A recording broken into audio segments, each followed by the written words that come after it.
Bienvenidos jóvenes a las clases virtuales de Nancho. En el canal Hazlo tú mismo porque tú también lo puedes hacer. Comenzamos.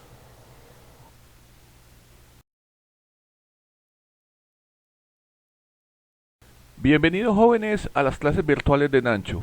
Estamos en el aula de clases virtual y hoy vamos a estudiar la ley de Newton de la gravedad. Vamos a hacer dos ejercicios de ejemplo y vamos a ver el tema de la energía potencial gravitacional.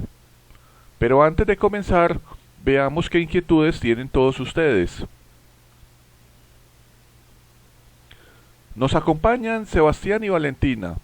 Ellos son sus compañeros virtuales de las clases de Nancho. Sebastián efectivamente nos saluda y nos pide que hagamos varios ejemplos. Y Valentina desea saber qué es la energía potencial gravitacional. Vamos a contestar ambas inquietudes. Antes de comenzar, jóvenes, con el ejemplo que nos pide Sebastián, vamos a entender los siguientes conceptos. ¿Quién fue Isaac Newton? Vamos a decir que el señor Isaac Newton fue un físico y matemático inglés que nació en el condado de Lincolnshire, al sur de la ciudad de Renton, en Inglaterra. Aquí ustedes ven una imagen del hogar, la casa donde vivió y donde nació el señor Isaac Newton. Y acá en el lado izquierdo ustedes ven la publicación que hizo el señor Isaac Newton el 5 de julio del año de 1687, llamado Principios. Isaac Newton formuló sus famosas tres leyes: la ley de la inercia, la ley del movimiento y la ley de la acción y la reacción, junto con la ley de la gravitación universal. La ley de la gravitación universal dice que toda partícula en el espacio atrae a las demás con una fuerza gravitacional, que llamaremos F sub g. Las características de esta fuerza de gravedad es que, en este caso, como ustedes ven en el tablero, si tenemos dos cuerpos celestes, por ejemplo la Tierra y en este caso la Luna, entre las dos se experimenta esta fuerza de gravedad. E independientemente de que ambos cuerpos celestes tengan diferente tamaño y diferente masa, esta fuerza de gravedad para ambos cuerpos tiene la misma magnitud y permanece constante. Esto es lo que permite, amigos, que la Luna, efectivamente al girar alrededor de la Tierra, tenga una órbita circular y permanezca siempre a una misma distancia. Acá debajo ustedes pueden observar las fórmulas matemáticas con las que Isaac Newton calculó la magnitud de la fuerza de gravedad, que es igual a una constante de gravedad universal llamada G, por el producto de las dos masas de ambos cuerpos celestes, m1 y m2, todo dividido la distancia de separación al cuadrado. Como la fuerza de gravedad es una magnitud vectorial, entonces acá tenemos la fórmula de cómo podemos calcular dicho vector. Este vector es negativo porque siempre va dirigido hacia el interior de cualquier cuerpo celeste, y en nuestro sistema de referencia X, Y, Z va dirigido verticalmente hacia abajo. Va a ser la constante de gravitación universal G por el producto de las dos masas m1 y m2 sobre el vector de posición al cuadrado por un vector de dirección llamado lambda. Newton fue el primero en descubrir que los mismos principios que rigen el movimiento de todos los cuerpos en la Tierra también rigen el movimiento de los cuerpos celestes.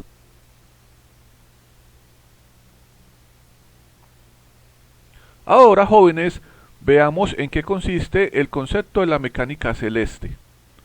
La mecánica celeste vamos a decir que es una rama de la física que se encarga de estudiar la dinámica de todos los cuerpos en el espacio: planetas, estrellas, cometas, asteroides, cualquier cuerpo que esté flotando en el espacio. Y esto nos permite conocer algunos conceptos, por ejemplo, como la fuerza de gravedad, que es una fuerza de atracción entre dos cuerpos en el espacio. Nos permite, por ejemplo, obtener la gravedad que se experimenta en cualquier planeta o cuerpo en el universo en función de su masa y su radio. El trabajo que se requiere, por ejemplo, para lanzar un cohete o un satélite al espacio en términos de la energía cinética y la energía potencial gravitacional.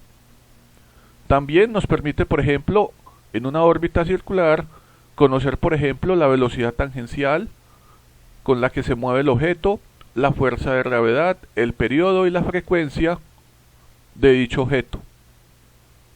Acá ustedes, por ejemplo, pueden observar en el tablero dos cuerpos celestes. Acá tenemos la Tierra y aquí a la derecha tenemos a Marte. Efectivamente, como ustedes observan, entre ambos cuerpos celestes también existe una fuerza de gravedad. Ya sabemos que esta fuerza de gravedad, independientemente aunque los cuerpos tengan diferente tamaño y masa, permanece constante y tiene la misma magnitud para ambos cuerpos. Acá tenemos efectivamente la fórmula con la que Newton calculaba dicha fuerza de gravedad, que es la constante G por el producto de las dos masas sobre la distancia de separación al cuadrado. Y acá en el lado izquierdo del tablero ustedes pueden observar en esta tabla los diferentes valores de masa que podemos utilizar. Aquí tenemos el Sol, la Luna, todos los planetas del Sistema Solar, Mercurio, Venus, Tierra, Marte, Júpiter, Saturno, Urano, Neptuno, Plutón, y la masa de la Estación Espacial Internacional, la ISS. Ahora, jóvenes, vamos a entender el concepto de lo que es la constante gravitacional G.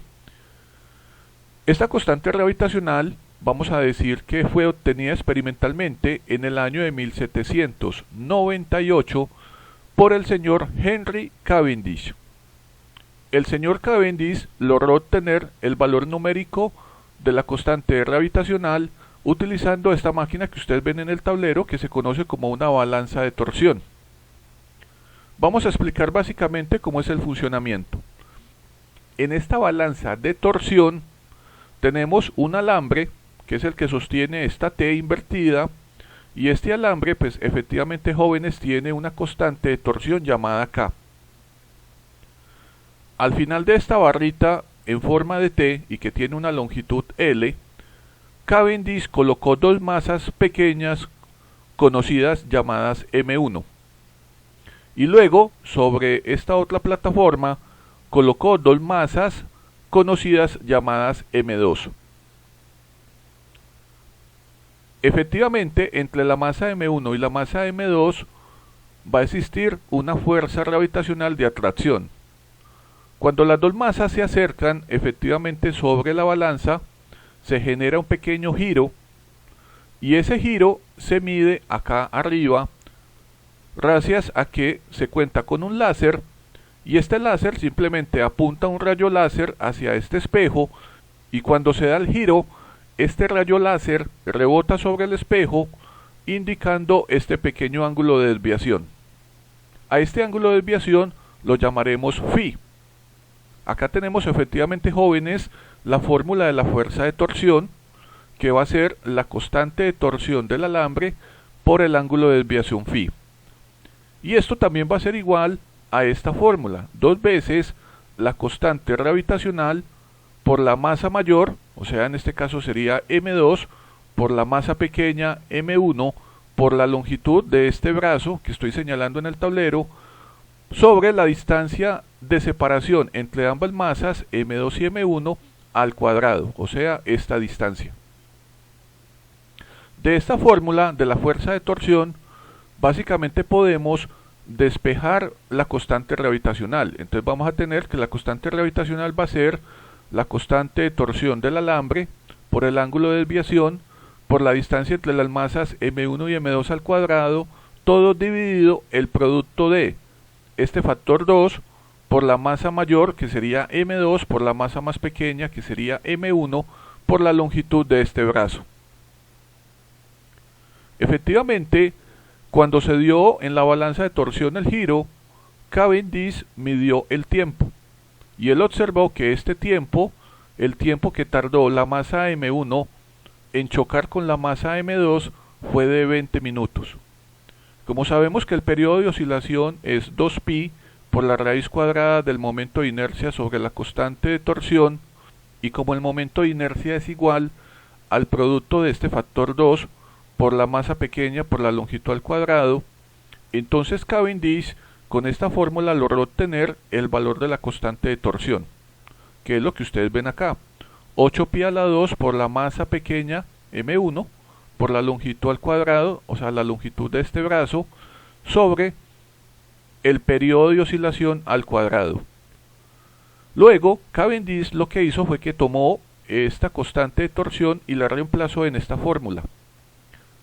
Y como el periodo de oscilación fue de 20 minutos, resolviendo toda la parte operativa, logró obtener que la constante de gravitación universal era igual a un valor de 6,67 por 10 a la menos 11 newton metro cuadrado sobre kilogramo cuadrado. Cavendish fue el primero quien estimó dicho valor, pero efectivamente este valor, con el pasar de los años y con el mejoramiento de la tecnología, se ha ido puliendo. También Cavendish sabía que el peso, como sabemos que el peso es masa por gravedad y el peso también es la fuerza de gravedad, entonces él simplemente igualó ambas fórmulas. Dijo que la masa por la gravedad era igual a la constante gravitacional por el producto de ambas masas sobre la distancia de separación de ambas masas al cuadrado. De acá efectivamente podemos obtener, por ejemplo, el valor de la gravedad de cualquier cuerpo celeste. Va a ser la constante gravitacional por la masa de ese cuerpo celeste sobre el radio de ese mismo cuerpo al cuadrado. Y también mediante esta fórmula podemos obtener el valor de la masa. En este caso la masa del cuerpo celeste sería la constante de gravedad del planeta o del cuerpo celeste por su radio al cuadrado sobre la constante gravitacional. También sabemos que la densidad es la masa por la unidad del volumen. Entonces con esta fórmula fue que Cavendish inicialmente calculó la densidad de la Tierra, donde la densidad era igual a 3 veces la gravedad de la Tierra sobre el producto de 4 por pi por la constante gravitacional por el radio del planeta.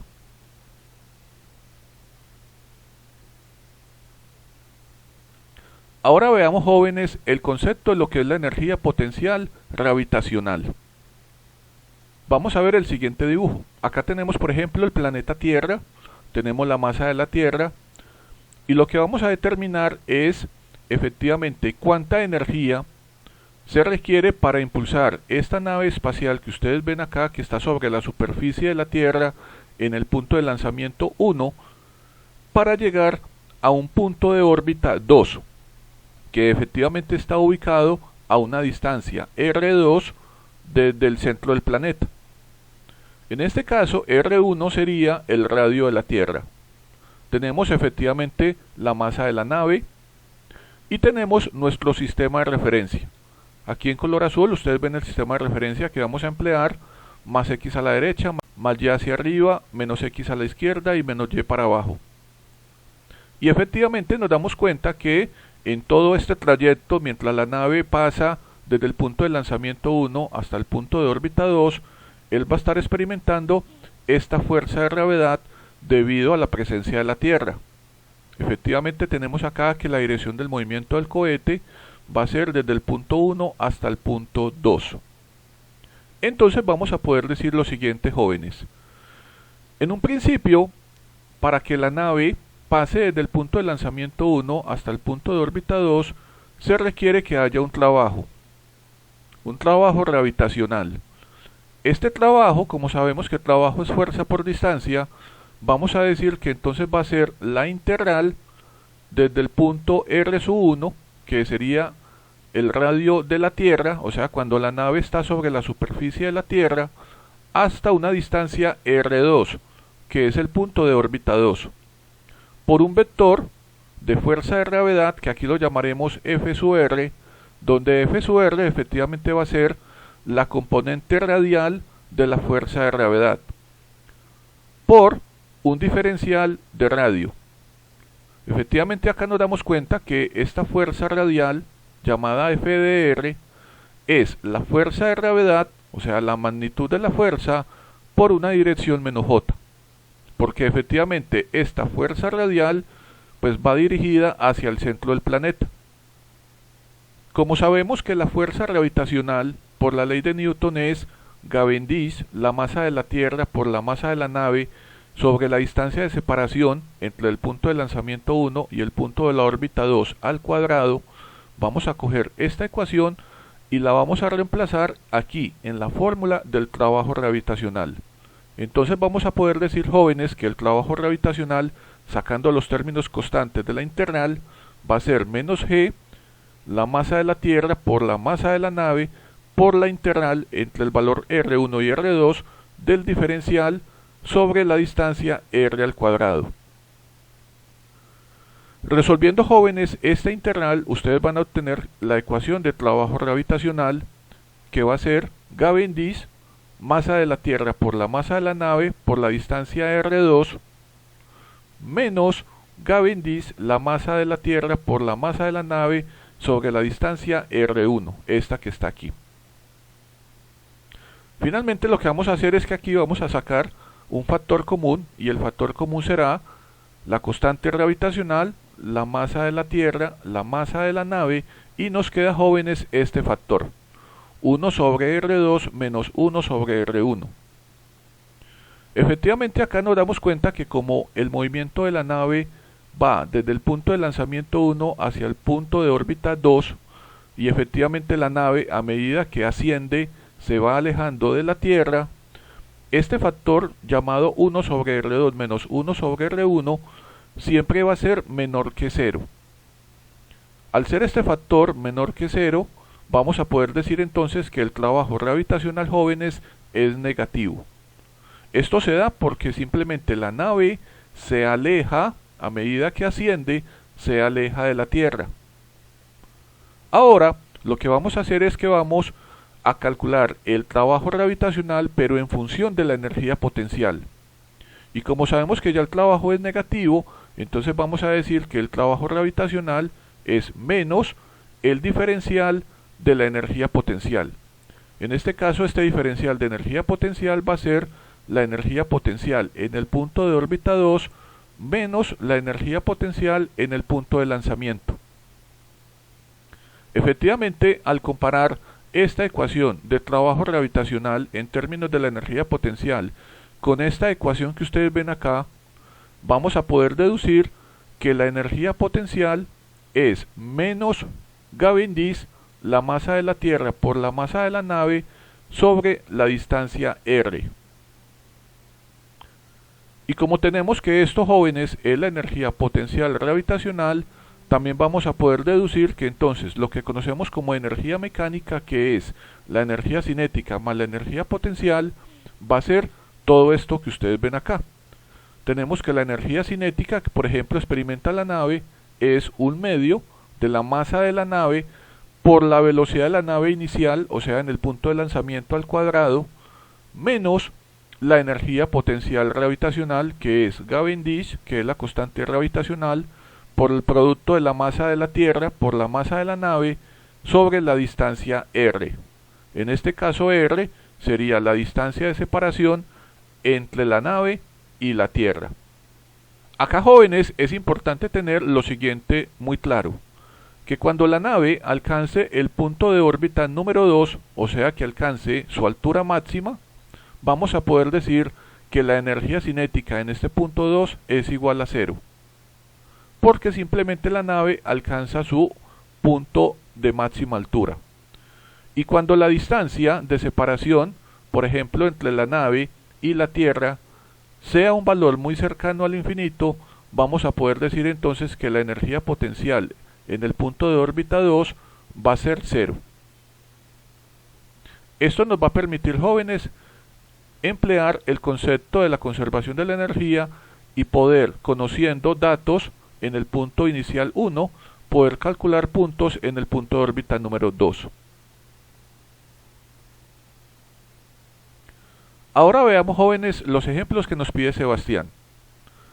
Aquí nos dicen en el primer ejemplo que en julio del año 2005 una nave espacial de la NASA llamada Impacto Profundo, que es la que ustedes ven acá en la imagen, dispara un proyectil como ustedes lo ven acá en la imagen, hacia la superficie de un cometa.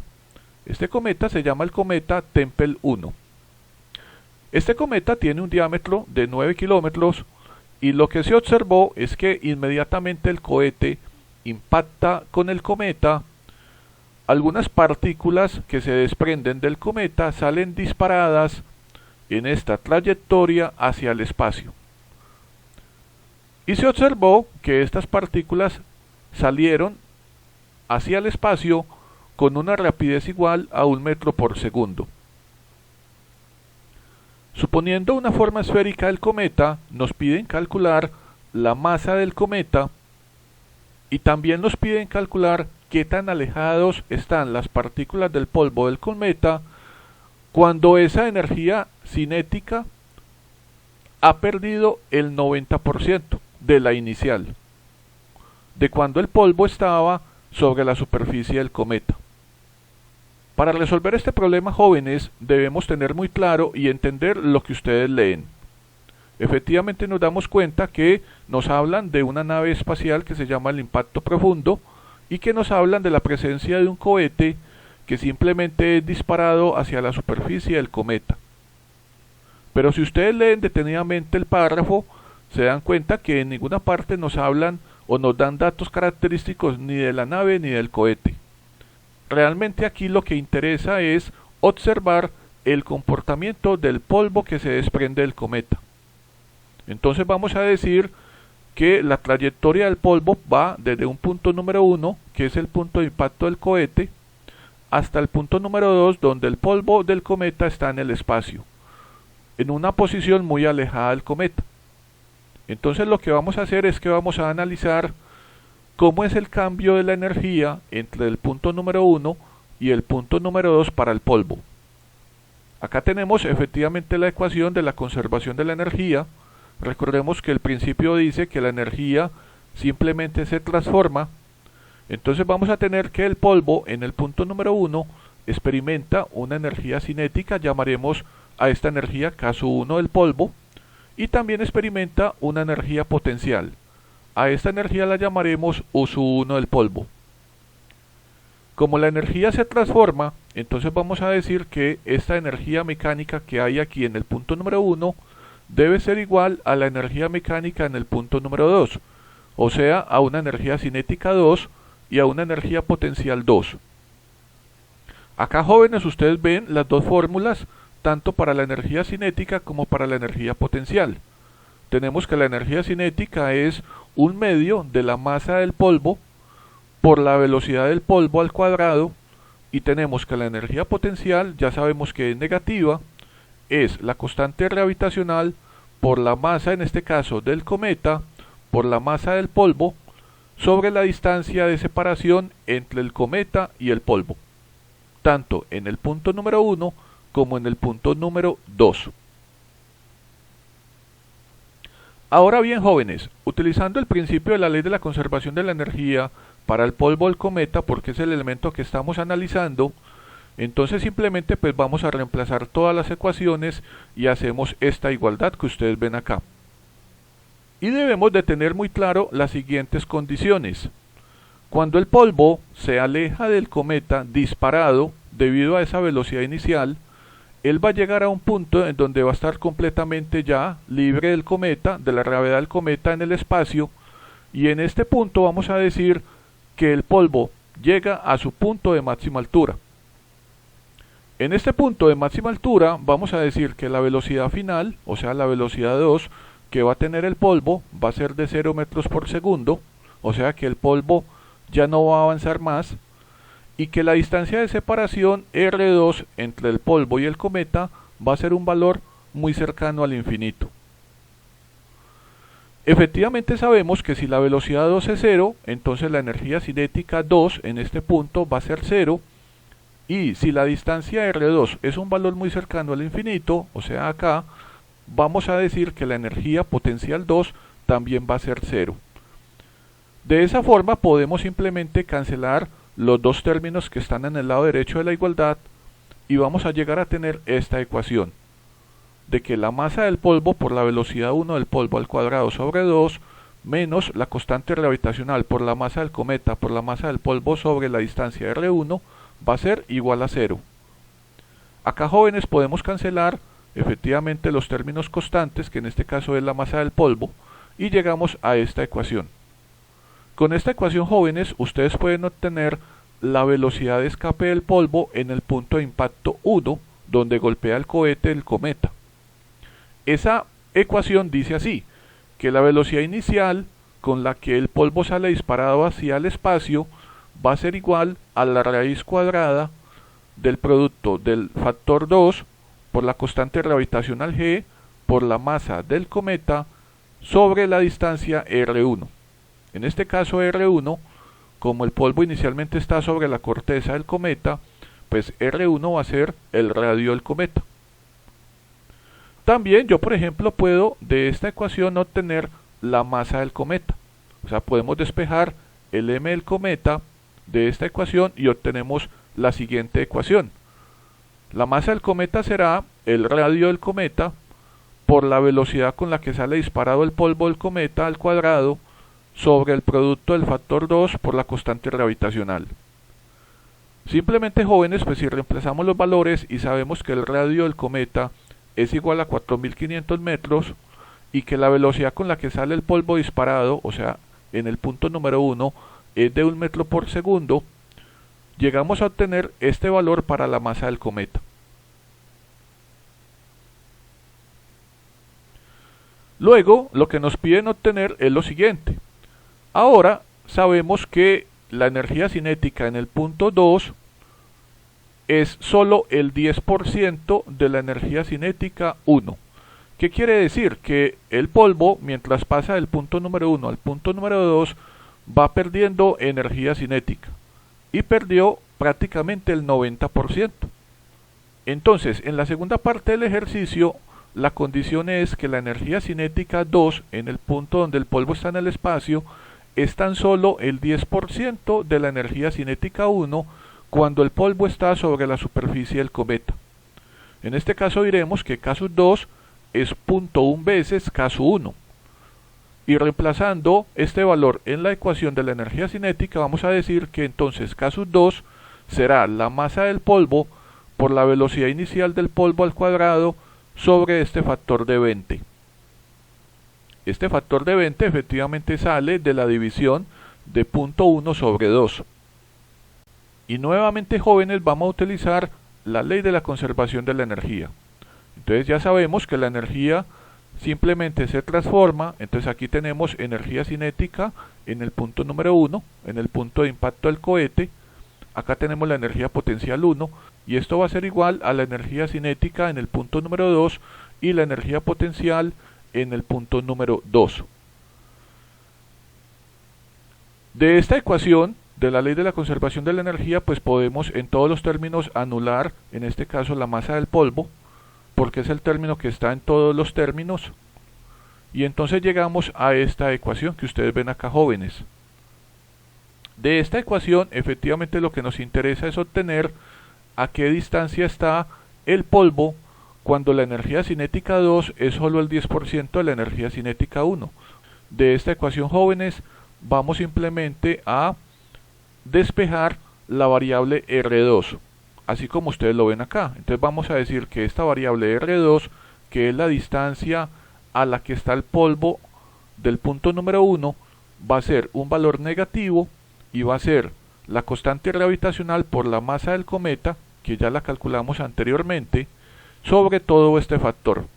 Como sabemos que la masa del cometa es este valor 3,37 por 10 a la 13 kilogramos, y sabemos que la constante gravitacional es este valor 6,67 por 10 a la menos 11 newton metro cuadrado kilogramo cuadrado, y que la velocidad con la que el polvo sale disparado es de 1 metro por segundo, entonces simplemente resolvemos toda la parte operativa y finalmente concluimos que el polvo, cuando la energía cinética 2 es solo el 10% de la energía cinética 1, está a esta distancia del cometa, a 45.244 metros.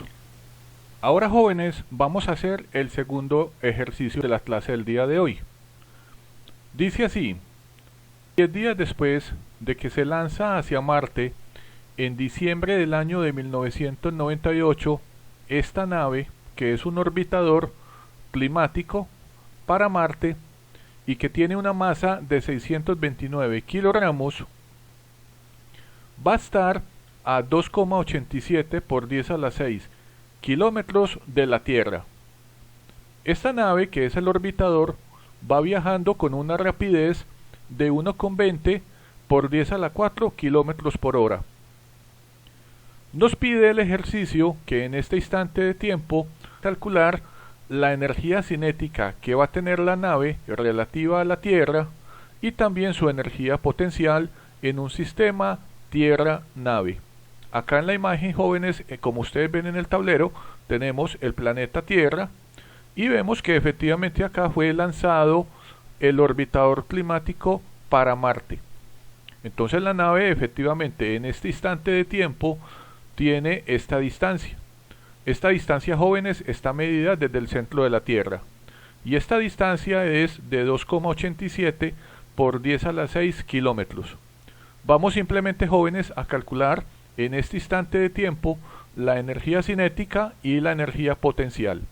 Acá tenemos, jóvenes, la fórmula de la energía cinética, que es un medio de la masa del orbitador por la velocidad del orbitador al cuadrado, y sabemos que la energía potencial, que es negativa, es la constante gravitacional de Cavendish por la masa de la Tierra por la masa del orbitador sobre la distancia que separa a la Tierra y a la nave. Efectivamente, jóvenes, así como ustedes lo ven acá en el tablero, pues sencillamente reemplazamos todos los valores que tenemos en ambas fórmulas. Acá tenemos que la energía cinética de la nave será la masa del orbitador, que es de 629 kilogramos, por todo el valor de la velocidad, y aquí simplemente tenemos que hacer un factor de conversión. Debemos convertir estos kilómetros por hora a metros por segundo y elevar esta velocidad al cuadrado. De esta forma obtenemos que la energía cinética del orbitador a esta distancia desde la Tierra es igual a este valor en joules. Luego, en la energía potencial tenemos que el valor es negativo. Acá tenemos la constante, que es de 6,674 por 10 a la menos 11 newton metro cuadrado sobre kilogramo cuadrado. Esto va a ir multiplicado por el valor de la masa de la Tierra, que es este valor de 5,97 por 10 a la 24 kilogramos, y acá tenemos la masa del orbitador. Esto nos va a dar, jóvenes, una energía potencial negativa de este valor, de menos 8,7 por 10 a la 7 joules. Luego vamos a poder calcular la energía mecánica o la energía total de la nave en este punto, que va a ser la energía cinética más la energía potencial, y este valor será positivo.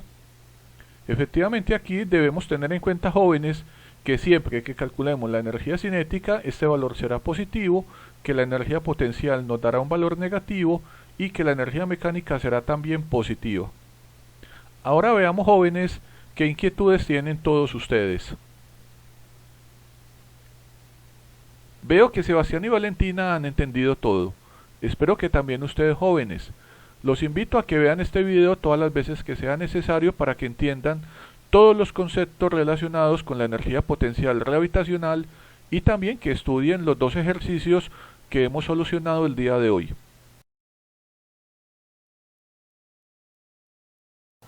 Bueno, jóvenes, hemos terminado la clase del día de hoy. Espero que no tengan dudas. Recuerden, cualquier inquietud me la dejan en los comentarios. Recuerden suscribirse al canal, dar su like y activar la campanita. Los espero en una nueva clase de las clases de Nancho. Cuídense. Hasta luego.